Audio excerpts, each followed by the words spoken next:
السلام عليكم. البارحة قبيل أذان المغرب فوجئت أسرتي بقرع عنيف على الباب.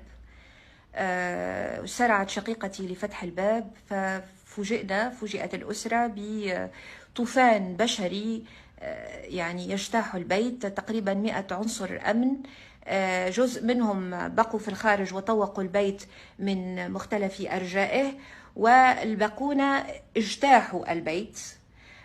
بدأوا بمكتب والدي. أخبرتني والدتي أنهم بدأوا بمكتب والدي، لمحوا أوراق مكتوبة بخط يده على المكتب، انقضوا عليها كمن عثر على كنز ثمين.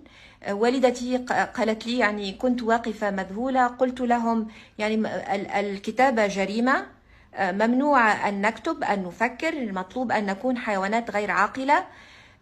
واصلوا تقليب كل محتويات البيت بشكل محموم، وجزء منهم أخذ والدي واقتاده إلى جهة غير معلومة. يقال إنها ثكنة العوينة، وما من سبيل للتأكد من ذلك، لأنه لم يسمح لمحاميه من التقائه. وآخر ما بلغنا من الأستاذ نجيب الشابي هو أنه في المستشفى، ولا نستبعد ذلك.